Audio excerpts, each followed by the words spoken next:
Welcome to our Community Consultation wrap-up session.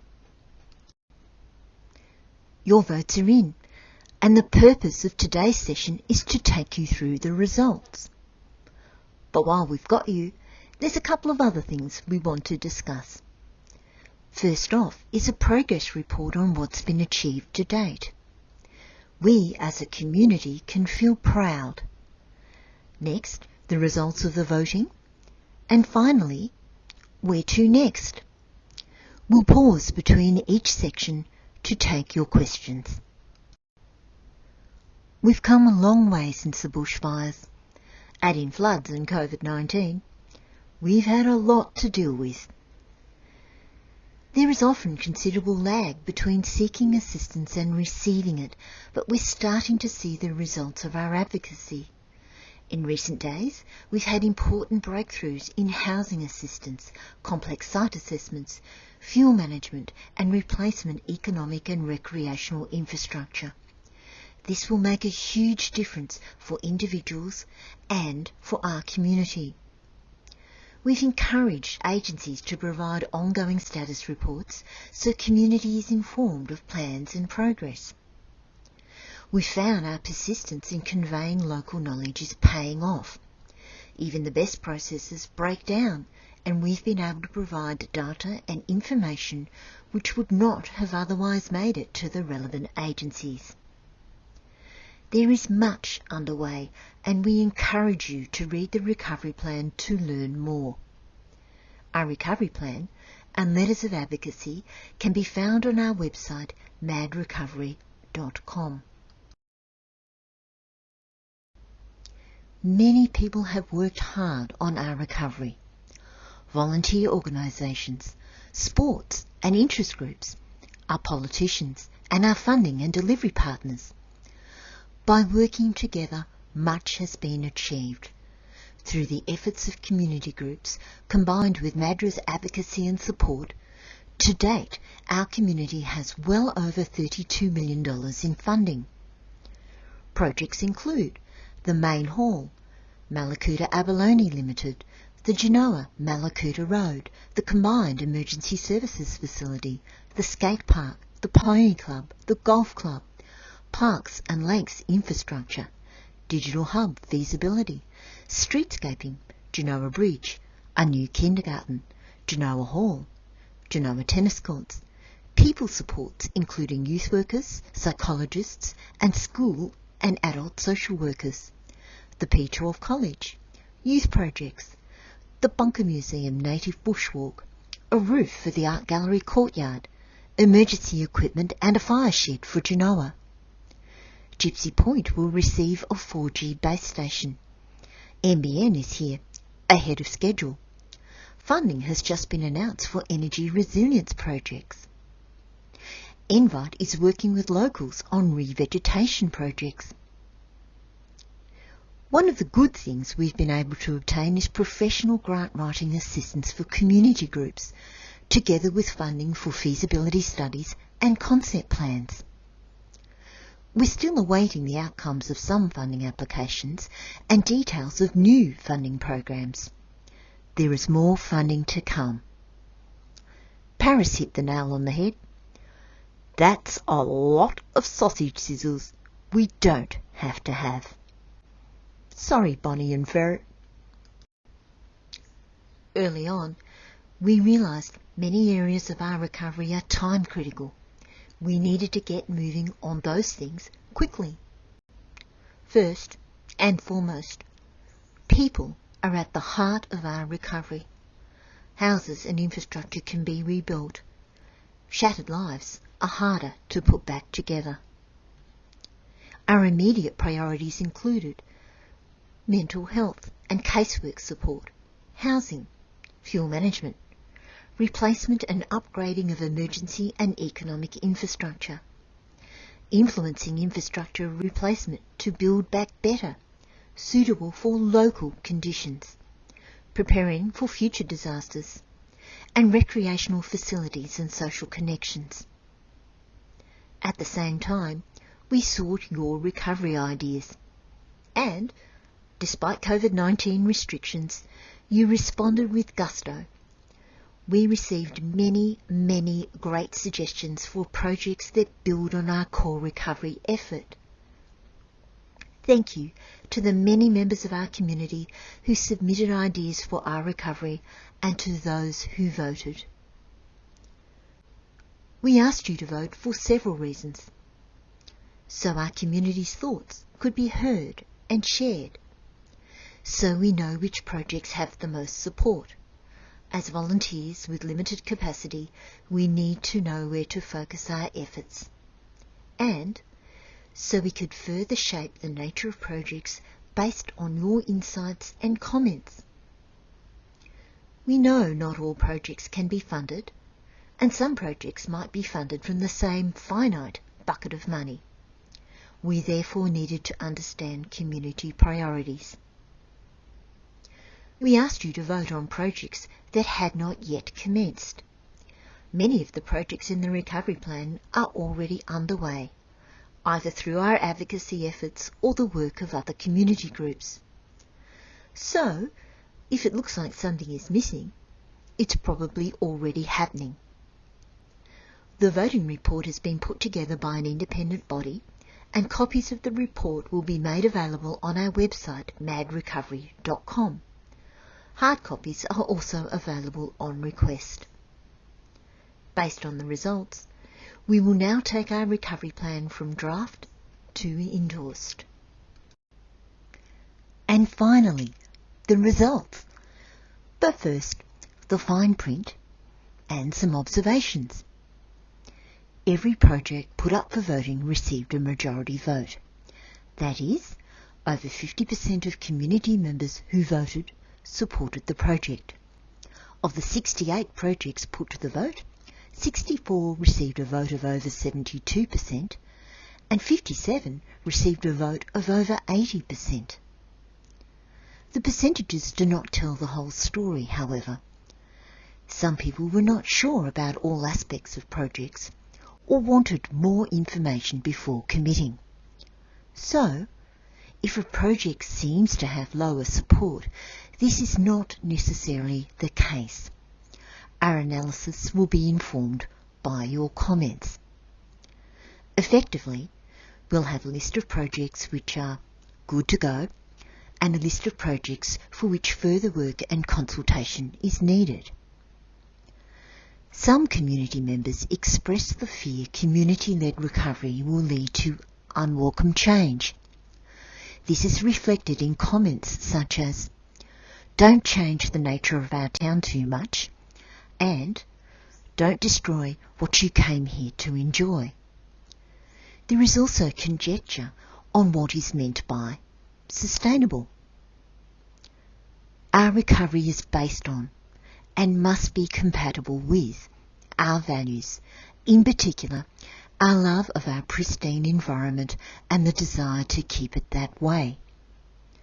Sustainable means our way of life continues, but is enhanced by initiatives aimed at protecting the people and the things we love and fixing the things that are broken. Our recovery is also about a strategic approach which anticipates future problems and addresses them up front. So not about change in an unwelcome sense, but necessary initiatives which complement our way of life and why we are here. For people and well-being, we received 410 votes. Your top 5 are: seek support from EGSC and other government agencies to create apprenticeships, training and work opportunities for our young people. A readily available evacuation plan developed by government and community members which factors in key issues such as seasonal populations, evacuation routes, sheltering facilities, jurisdictional boundaries, messaging to communities, and risks to safe evacuation. Develop a mechanism for ensuring emergency response crews from outside Mallacoota and District are informed about the local community and its features. For example, alternative evacuation routes for flood-prone and fire risk areas, and existing local services that can be activated. Establish collaborative protocols and partnerships between regional and local emergency services for the operations and recovery phases of emergencies. For disasters and emergencies, improve continuous communication, early warning and advice of supports to Mallacoota and District. Your comments in relation to people and wellbeing centre on volunteerism and aged care. We are volunteers. Don't commit us too much. As a community, we can only bite off so much. Just as water finds its own level, the important things will happen and are already happening thanks to the efforts of many individuals and groups within our community. If the project is the responsibility of an agency, we will advocate for it to happen. Aged care was an issue before the fires, and we originally considered it out of scope for bushfire recovery. However, as our planning moves from recovery to resilience, and aged care is integral to our resilience, we have included it in the recovery plan. As several local organisations are working on aged care, our role will be one of advocacy. Our federal MP, Darren Chester, has encouraged MADRA to advocate for aged care, and we are awaiting the guidelines for the $280 million recently announced by the feds to see what can be achieved. For buildings and infrastructure, we received 434 votes. Your top 10 are emergency diesel storage. Conduct an independent fire audit to identify and assess critical infrastructure, risk, emergency resources, and other disaster considerations. Review and update Mallacoota and District planning overlays to incorporate bushfire lessons learned. Develop and implement a footpath plan for Mallacoota and District. In addition to funding for the Genoa-Mallacoota Road, road improvements including roads subject to inundation, regular grading, repairs to holes and unstable shoulders, and verge clearing. Information boards and signage to replace damaged items. Refurbish the mud brick pavilion. Enhance our recreation spaces and parks. Improvements for the World War II Bunker Museum, including standalone power, improved barbecue facilities and a display/meeting room. Upgrade the Genoa tennis shed to a more user-friendly club room. Your comments include swimming pool and didn't vote for this as it's the responsibility of government. We didn't ask people to vote on a swimming pool as it's already in the recovery plan. ReInfrastructure initiatives. There is not enough money for everything. If it's not happening and it's important for our community, we will advocate for it, as we have been and will continue to do so. For environment and biodiversity, 388 votes were received. Your top 5 are building on the work of existing volunteer groups and agencies, ongoing remedial works including weed removal, coast care, pest control, erosion control and revegetation projects. This is about repair. An annual review of fuel management action plans. Overseeing the implementation of fuel management action plans. These 2 initiatives will require resourcing. Seek additional human and other resources for protection and management of our wilderness. This is about ongoing maintenance. Support and promote sustainable tourism in keeping with our natural and community values. Your comments relate to fire breaks and sustainable tourism, the latter characterised by comments such as We don't want tourism to get out of hand. Fire breaks. The Fuel Management Group is working hard on this issue and seeking a balance between maximising biodiversity and enhancing fire safety. Community members recognise the need to broaden and diversify our economy, including sustainable tourism initiatives. Our values-based approach means tourism initiatives must be in keeping with our desire to protect our pristine environment. For business and economy, we received 383 votes.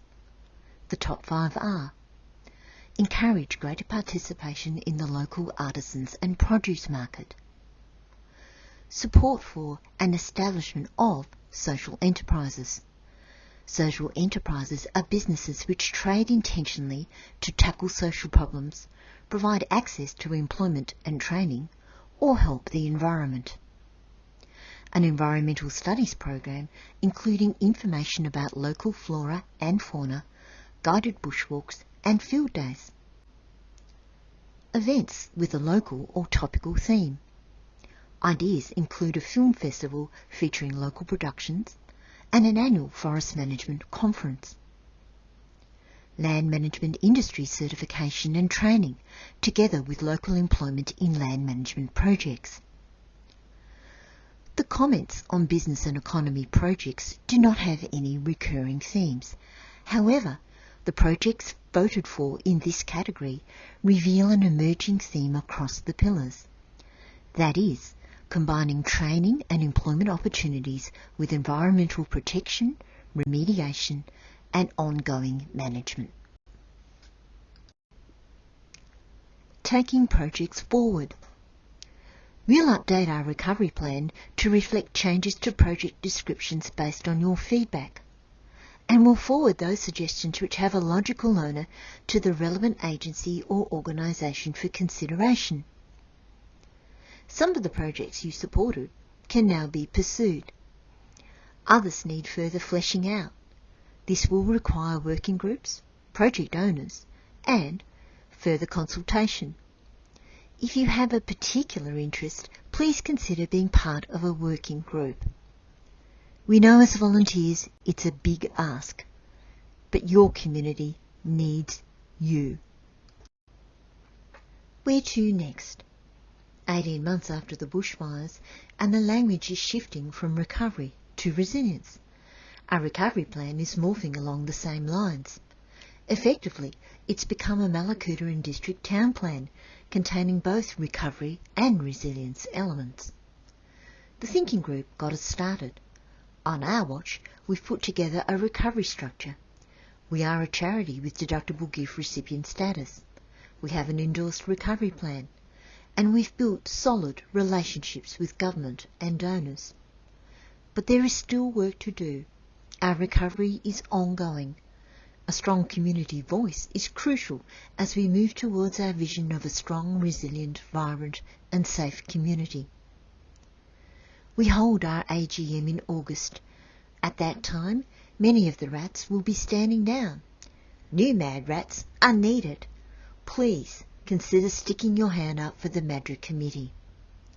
We envisage the next committee will continue advocating for our community, looking at ways in which donated funds can best be utilised, guided by community, and updating the recovery plan as projects are implemented and new ideas and funding streams emerge. Don't worry, we'll still be around to lend a hand, just as the thinking group was for us.